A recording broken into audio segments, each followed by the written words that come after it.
신앙이냐 앙탈이냐. 누군지 아는 사람 있을까요 혹시? 손을 들었다 내렸어요. 네, 투자의 귀재라고 하는 워렌 버핏이죠. 네, 워렌 버핏. 이 세계 3대 부자 중에 한 사람이라고 꼽힙니다. 전 세계 3대 부자 중에 한 사람. 돈이 어마어마한 사람이에요. 자, 근데 이게 뭐냐면 지금 벌써 이게 18번째 애니얼, 매 년마다 하는 행사인데 벌써 18번째 맞이하는 거거든요. 근데 이게 워렌 버핏과 함께하는 점심 식사라는 거예요. 들어봤어요? 안 들어봤죠? 들어본 분도 계시는데 이게 뭐냐면 여기 있는 이 할아버지랑 점심 식사할 사람, 나하고 점심 식사할 사람 경매 붙는 거예요. 그래서 점심 식사할 사람은 나한테 돈을 걸어봐요, 이거예요. 그랬더니 예준이가 저요 저 100원 걸겠습니다. 100원. 그랬더니 재원이가 제가 할 거예요. 제가 밥 먹을 거예요. 저 할아버지랑은 제가 밥을 먹을 거예요. 500원. 그랬더니 갑자기 시진이가 아니에요, 제가 할 거예요. 1,000원. 그러니까 옆에서 유진이가 아닙니다, 제가 할 거라고요. 그러면서 2,000원. 그러니까 갑자기 시연이랑 같이 우리 같이 밥 먹자. 그래서 10,000원이요. 이렇게 하는 거예요.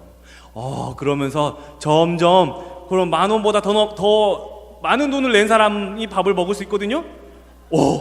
예안이가 잠깐만요, 제가 점심 먹고 싶어요. 저 100,000원. 어머, 예안아, 너 돈이 어디 있어서? 그래가지고 점점 가격이 올라가는 거예요. 그래가지고 세상에 점심값이 무려 얼마까지 올라간 줄 알아요? 깜 놀래지 마세요. 40억. 대단하죠. 그래서 이베이라는 사이트에서 그걸 한 거예요. 자, 2012년에 점심값이 무려 345만 6,789달러, 3, 4, 5, 6, 7, 8, 9달러에 낙찰됐어요. 그게 한국 돈으로 환산해서 40억 원이에요. 점심값 한 끼를 40억 원을 주고 이 할아버지하고 밥을 먹는 거예요. 몇 시간 동안? 3시간 동안. 겨우 3시간 동안. 대단하죠. 목사님 이거 보고 깜짝 놀랐어요. 자, 그러면 이 할아버지가 이 40억 원을 이제 낙찰됐습니다. 당신이 나하고 이제 밥을 먹게 됐어요. 하고 그 40억 원을 가지고 이제 밥을 먹잖아요. 그럼 그 40억 원은 이 할아버지 돈이 아니고 이 할아버지는 그 40억 원을 다른 곳에 기부를 한대요. 기부를 했대요. 그동안에 쭉 기부를 그동안에 했었대요. 그렇게 기부했던 그 금액이 토탈 얼마냐면 330억 정도 된대요. 지금까지 계속 모아둔 돈이, 기부했던 돈들이 대단하죠. 이런 식으로 기부를 많이 한대요. 자, 어쨌든 많은 사람들이 이렇게 많은 돈을 들여서라도 이 버핏과 점심 식사를 하려고 하는 이유가 무엇일까요? 그것은 바로 세계 최고의 투자자인 이 버핏과 3시간 동안 밥을 먹으면서 당신이 어떻게 성공했습니까? 한 말씀만 해주십시오. 또 당신은 어디에 어떻게 투자를 했습니까? 가르쳐 주십시오. 당신의 삶의 방법은 무엇입니까? 아침에 일어나서 제일 먼저 하는 게 무엇입니까? 많은 사람들이 그 이야기를 듣고 싶어 하는 거예요. 그 3시간 동안 듣기 위해서 40억을 투자해도 아깝다, 아깝지 않다? 아깝지 않대요. 야, 여러분은 1시간을 보내더라도 누구랑 보내고 싶습니까?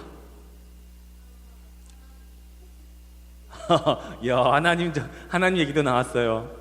자, 여러분 1시간을 보낸다면 여러분은 누구한테 무슨 이야기를 듣고 싶습니까? 예수님이 이런 말씀을 하셨어요. 많은 선지자와 의인이 너희가 보는 것을 보고자 해도 보지 못하였고 너희가 듣는 것을 듣고자 해도 듣지 못하였느니라. 예수님이 이렇게 얘기하시는 거예요. 자, 많은 선지자와 의인은 누구냐면 예수님이 오시기 전에 활동했던 구약의 많은 선지자들이에요. 그 선지자들은 정말 메시아, 그리스도, 우리를 구원하러 오시는 그 그리스도를 보고 싶어서 언제 오십니까?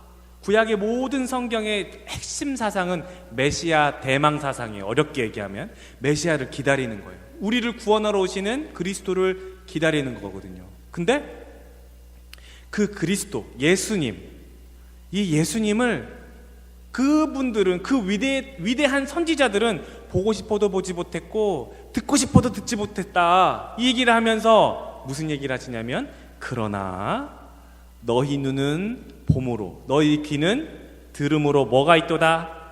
복이 있도다 얘기하는 거예요. 와, 그렇게 위대했던 선지자들은 듣지도 못했고 보지도 못했는데 예수님과 함께 했던 사람들은 어떤 사람들이에요? 그냥 평범한 사람들이에요. 그냥 예수님을 따라다니던 사람, 고기 잡던 사람들, 나무 고치던 사람, 나무 자르던 사람들, 양 치던 사람들, 그냥 이런 사람들이에요. 근데 이런 사람들이 예수 그리스도를 본 거예요. 그러니까 복이 있다는 거죠. 자, 여러분이 가정으로 돌아갈 때 그냥 빈손으로 돌아가는 것 같지만 아니에요. 한가득 주님과 함께 돌아가는 거예요. 그렇게 복이 있는 가정 되시기를 바랍니다. 그게 복이에요. 오늘 본문에 에녹이라는 사람이 등장합니다. 근데 이 에녹이라는 사람에 관련된 내용은 너무나 짧아요. 우리가 아까 24절 읽었거든요. 근데 그 에녹에 대한 내용은 21절부터 22, 23, 24절 이게 끝이에요. 그리고 신약 성경에 뭐 잠깐 나오지만 이 내용, 지금 여기 나온 내용하고 똑같아요. 자, 이 에녹이 65살에 무드셀라를 낳았대요. 그리고 무드셀라를 낳은 뒤에 300년 동안 하나님과 같이 걸어 다녔대요. 같이 하나님과 동행하다가 그 다음에 365세에 어떻게 되냐면 죽었다 안 죽었다? 죽었다 안 죽었다. 에녹이 죽었다 안 죽었다. 다시 앞으로 가서 에녹이 죽었다 안 죽었다? 죽었다는 내용이 없네. 하나님이 그거를 데려가셨대요. Took him away. 완전 그냥 그대로 데리고 가셨대요. 그래서 성경에 죽지 않고 하나님 곁으로 간 인물이 두 명이 나옵니다. 한 명은 에녹, 한 명은 누굴까요? 엘리야라는 사람이에요. 오, 이렇게 두 사람이 죽지 않고 하나님께 올라간 사람이에요. 근데 에녹에 대한 내용은 딱 이게 다거든요. 이 에녹이라는 사람이, 자, 그래서 우리가 이 에녹이 하나님과 동행하더니 하나님이 그를 데려가셨다는 사실을 우리가 주목해 보고자 하는 겁니다. 지난주에 예배 설교 혹시 기억하신 친구들 있죠? 아담 이후의 모든 인류는 무엇을 지었다? 죄를 지었다. 오, 그래요. 그래서 아담인 후손인 이 에녹도 죄를 지었을까요? 안 지었을까요? 죄를 갖고 태어나는 거예요. 그냥 무조건 죄를 갖고 다 태어나요. 자, 그런데 이 에녹은 죄를 갖고 태어났지만 하나님을 바라봤어요. 하나님을 믿었어요. 그리고 하나님께 집중했어요. 하나님과 늘 동행하려고 했어요. 그래서 땀 흘려 땅을 경작하고 농사를 지었어요. 그렇게 열심히 농사를 지으면서 누구를 생각해요? 하나님을 생각해요. 일을 하면서도 땅을 축복하고 나무를 축복하고 또 가축을 축복하고, 그리고 이 에녹이 자녀들을 낳았잖아요. 자녀들을 낳았는데 무드셀라도 있고 또 다른 여러 사람도 있어요. 근데 그 자녀들이 같이 와서 농사를, 아빠 일을 도와줄 거 아니에요. 그 자녀들을 축복해주면서 그렇게 살았단 말이에요. 자녀들과 농사를 지을 때 자녀들을 축복해주면서 하나님의 이야기를 해줍니다. 이 모든 것이 다 누구로부터 왔다고? 하나님으로부터 왔어. 얘들아, 저 나무는 하나님이 지으신 거야. 얘들아, 저 동물도 하나님이 지으신 거야. 너도 하나님이 지으셨어. 저기 날고 있는 저 새를 봐. 하나님이 지으셨어. 다 이렇게 이야기를 해주는 거예요.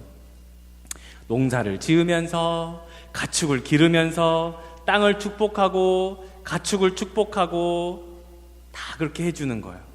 여러분, 여러분의 직장, 여러분의 가정, 여러분의 학교, 여러분의 놀이터, 또 여러분의 자녀, 여러분의 부모님 다 누가 주신 거예요?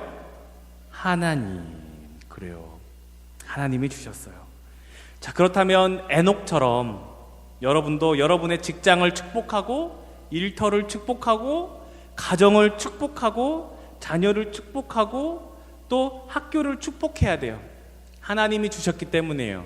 맞습니까? 여러분 학교 가서 학교를 축복하시고 집에 들어가면 또 가정을 축복하고 남편을 축복하고 또 동생들을 축복하고 축복하십시오.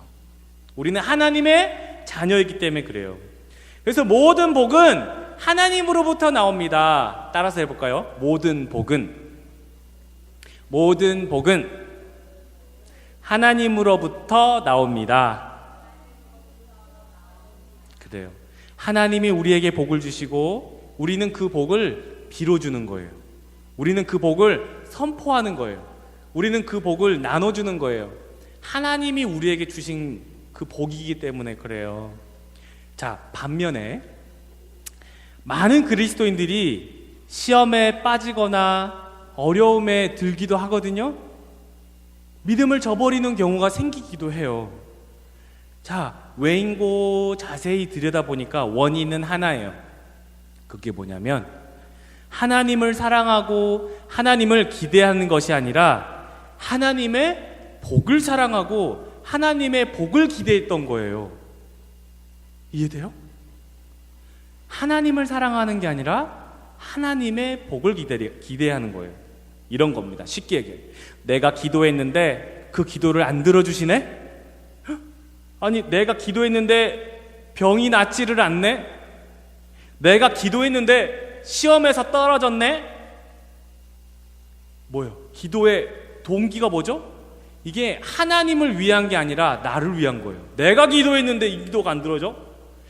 기도의 주인공은 나야 나 이거죠. 완전 기도의 주인공. 기도의 주인공은 누구예요? 나예요? 하나님이에요? 누구예요? 하나님이에요. 기도의 주인공은 하나님이에요. 그래서 욥기 1장 21절에 이렇게 말씀하죠. 이르되 내가 모태에서 알몸으로 나왔사온즉 또한 알몸이 그리로 돌아가올지라 주시니도 여호와시요 거두시니도 여호와시오니 여호와의 이름이 찬송을 받으실지니이다 하고 라고 말씀합니다. 주인공은 하나님이어야 돼요. 근데 이 주인공이 하나님이 아니고 내가 기준이 되고 내가 그 주인공이, 그러니까 하나님이 안 줬다? 내가 기준인데 하나님이 안 줘? 난리가 나는 거예요. 이제 왜? 내가 기준이거든. 이 믿음의 주인이 하나님이 아니라 내가 주인인 거예요. 그래서 이런 얘기를 하잖아요. 그러면 내가 언제요? 난 그런 적 없어요. 난 정말 순수하게 믿음을 지켰다고요. 이런다. 그러다가 중요한 일이 생기잖아요. 그러면 40일 새벽 기도, 40일 철야 기도, 또 이렇게 하루에 성경 30장씩, 또 밤에는 어디 기도원에 간다고 하고 막 이런 식으로 해요. 왜? 이제 자기가 원하는 걸 얻어내려고 하기 때문에. 나 이렇게 했으니까 하나님 들어주십시오. 내가 40일 철야 기도 했으니까 하나님 들어주세요. 내가 39일까지는 참겠습니다. 근데 40일째 안 들어주면 나 교회 안 다닐까? 이런 거예요. 철저하게 하나님 주인이 아니라 나 주인, 내 중심으로 신앙생활하는 거예요. 그러니까 하나님은 그 기도 절대 안 들어주시죠. 안 들어주세요. 내가 하나님하고 거래를 하잖아요. 그러면 하나님 그 거래 안 들어주세요. 어쩌다가 하나님이 들어주시는 경우가 있긴 합니다. 있기는 해요. 근데 그거는 정말 굉장히 특수한 사건이야. 굉장히. 이렇게 해야지 하나님의 섭리, 하나님의 계획이에요. 그건 우리가 모르죠. 목사인 저도 그걸 설명할 방법이 없어. 그런데 하나님이 그걸 그렇게 그냥 들어주시는 경우가 있어요. 근데 내가 거래를 했다고 해서 하나님이 내 기도를 들어주시느냐? No. 그거는 원칙도 아니고 원리도 아니에요. 아시겠죠? 자, 그래서 그거는 오늘 제목처럼 신앙이 아니라 앙탈이에요. 좋은 말로 앙탈이에요. 좋은 말로. 가장 좋은 말로 목사님 표현한 거예요. 그래서 해줘 이런 거야. 해줘. 하나님 이거 들어주세요.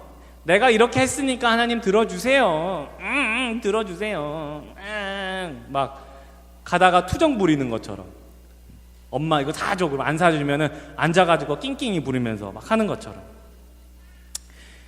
나에게 가장 필요한 것과 최상의 조건과 최적의 상황을 마련하실 그 하나님을 믿지 않고 그냥 내 생각대로, 내 기준대로, 내가 필요한 대로 그걸 요구하는 거예요. 그리고 그거 안 들어주잖아요. 그러면 하나님 미워 그러면서 삐쳐가지고 교회 안 나오는 거예요. 철저하게 내중심적인 거죠. 하나님은 그렇게 하지 말라고 얘기하시는 거예요. 신앙의 기준이 바로 그거예요. 철저하게 내 중심이 아니고 누구 중심이에요? 하나님 중심이에요. 왜? 그게 나한테 가장 이로운 거거든. 가장 이로운 거예요. 그래서 그거 내 기도를 들어주시지 않으시더라도 내가 조금 참고 인내하고 조금 버티고 기다리잖아요. 그럼 내가 기대했던 것보다 더 좋은 걸 주시는 하나님을 만나게 됩니다. 성경에서 하나님과 동행하던 사람들은 내 기준대로 살지 않았어요. 자, 여기 한번 볼까요? 두 명이 지금 눈이 지금 찌릿찌릿 싸우고 있어요. 그게 100만 볼트 정도 지금. 그렇죠. 이게 누구냐면요, 아브라함의 하인이에요. 이쪽은 아브라함의 하인, 이쪽은 롯의 하인이에요. 아브라함과 롯은 조카지간이에요. 삼촌 조카지간이에요. 롯이 아브라함한테 삼촌 이렇게 하거든요. 근데 이 둘이 같이 살고 있는데 점점 하나님이 복을 주시니까 재산이 점점 많아졌어요. 그 당시에 재산이라는 것은 양, 이 가축들 이런 걸 얘기하거든요. 소가 막 몇백 마리, 염소, 양이 막 몇백 마리. 그러니까 재산이 엄청 많잖아요. 그러니까 이 둘이 이제 한 풀이 조금씩 난 곳에 가잖아요. 그럼 몇천 마리가 이렇게 가는데 금방 없어질 거 아니에요. 그러니까 아브라함의 하인들과 롯의 하인들이 싸우는 거예요. 야, 너네 저쪽 가. 우리 먹을 풀도 없어. 저쪽으로 가라고. 맨날 싸워. 그래서 안 되겠다. 아브라함이 롯을 불러서 이제 얘기하는 거예요. 롯아, 우리 여기 우리가 너무 많아졌어. 그치? 우리 이제 좀 갈라서자. 이거 좋은 의미에서 갈라서자. 그래서 너도 좋고 나도 좋고 우리 좀 그만 좀 싸웠으면 좋겠다. 땅이 좁으니까 자 이렇게 해. 네가 좌하면 나는 우하겠어. 네가 우하면 나는 좌하겠어. 네가 동쪽을 골라. 그럼 난 서쪽으로 할 거야. 이렇게 얘기하는 거예요. 롯이 땅을 들어서 이렇게 보니까 저 동쪽이 너무 좋은 거야. 마치 하나님의 그 에덴 동산 같기도 하고 밴쿠버 같기도 하고 세상이 완전 푸른 초장이에요. 양, 소, 염소들이 여기 가면 어떨 것 같아요? 배가 불러요. 완전 건강하게 살찔 것 같아. 삼촌! 저는 저쪽으로 가겠습니다. 그래서 롯이 선택한 거예요. 그러니까 아담은 두 말 없이 그래 나는 그러면 그 반대편으로 가겠어 라는 거예요. 그 반대편은 그냥 사막이요. 사막. 뭐 잘하는 게 별로 없어요. 그렇지만 이 아브라함은 동쪽이 아닌 서쪽을 택한 거예요. 아브라함이 바보가 아니에요. 아브라함이 얼마나 머리가 정말 계산적이냐면 자기의 아내를 누나라고 속였어요. 누나라고. 가다가 내가 죽게 생겨서 아내한테 저기 있잖아 여보, 당신이 저쪽에 가면은 누나라고 해야 되겠어. 저쪽 나라 왕이 당신이 너무 이쁘니까 당신 내 아내라고 하면 날 죽일지도 몰라. 그러니까 누나라고 하자. 이렇게 계산적이고 자기중심적인 사람이거든요. 자, 그랬던 이 아브라함이 깨달은 게 있어요. 하나님과 함께 하더니 깨달은 게 있어요. 그게 뭐냐면 내 눈에 보이는 게 좋은 게 아니고 내 머리로 계산되는 게 좋은 게 아니라 하나님이 함께 계시는 것이 내게 복이구나 깨달은 거예요. 그러니까 롯이 어떤 곳을 선택하든 아브라함은 그것이 아닌 곳을 선택할 수 있는 거예요. 또 하나, 모세가 이스라엘 백성들을 데리고 40년 동안 광야 생활을 합니다. 그런 다음에 이제 가나안 땅을 딱 건너기 바로 일보 직전이에요. 근데 하나님이 모세를 느보산이란 곳으로 불렀어요. 모세야, 모세야, 모세야, 이리 오너라, 오너라, 오너라.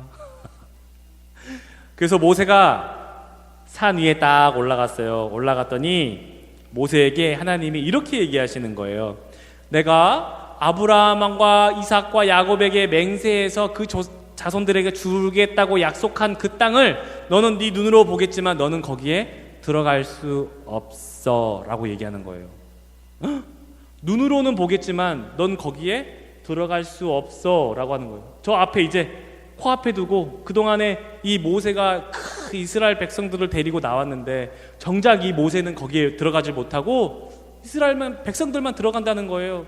아니 모세 이 혈기왕 이 모세가 이렇게 얘기할 수 있겠죠. 하나님 너무하지 않습니까? 저 그동안 이렇게 그 땡볕에서 이렇게 많은 저 말 안 듣는 저 백성들 데리고 내가 여기까지 왔는데 저 가나안 땅 이제 조금만 걸으면은 저기 갈 수 있는데 왜 저기를 못 가게 합니까? 너무 하시는 거 아니에요? 찌러 앙탈 부릴 수 있을 거 아니에요. 그렇죠. 그런데 모세가 깨달은 게 뭐예요? 하나님이 함께 하시는 것이 복이라는 걸 광야 40년 동안 깨달은 거예요. 우와!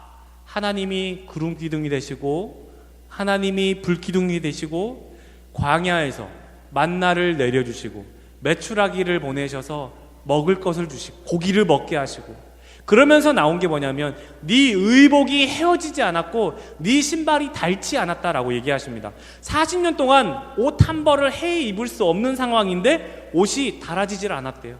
신발이 닳아지질 않았대요. 그게 하나님의 능력인 거였어요.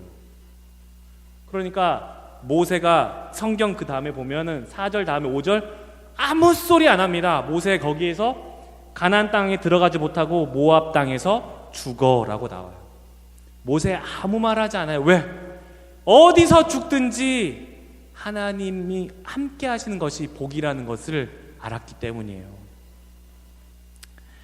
여러분, 내가 지금 어디에 있건 누구와 살건 내 상황이 어떻든 간에 하나님이 지금 나와 함께 하시는 것이 복인 줄 믿으시기 바랍니다. 때로는 여러분의 내 삶에 하인들이 다투는 장면들을 여러분도 목격할 거예요. 그런 골칫거리들이 생길 거란 말이에요. 남들은 다 들어가는데 나만 못 들어가는 경우도 생길 거란 말이에요. 남들은 잘 풀리는데 나만 안 풀리는 경우들이 생길 거란 말이에요. 남들은 다 오케이 되는데 나만 노 되는 경우도 있을 거란 말이에요. 그런데 더 중요한 건 성경은 그런 상황들을 저주라고 하지 않습니다. 다 패스하는데 나만 노라고 할 때 그것을 저주라고 하지 않아요. 요셉이 그랬거든요. 오히려 더 깊은 나락으로 그냥 감옥, 그냥 죄수로 자꾸 낮은 곳으로 떨어지지만 거기에서 하나님과 함께하는 것을 많은 사람들이 보면서 하나님이 점점 높여주시는 것을 경험하게 돼요. 내가 자꾸 안 되고 꼬이고 실수하고 틀리잖아요. 그건 저주가 아니라고 성경이 얘기합니다. 오히려 하나님 없는 것이 저주라고 얘기하는 겁니다. 예수님을 믿지만 왜 우리에게 어려움이 닥치기도 하고 왜 문제가 닥치기도 하냐면 어려움이 올 때 우리가 예수님을 더 의지하라고 하시는 거예요. 뭐 하라고요? 예수님을 더 의지하라고요.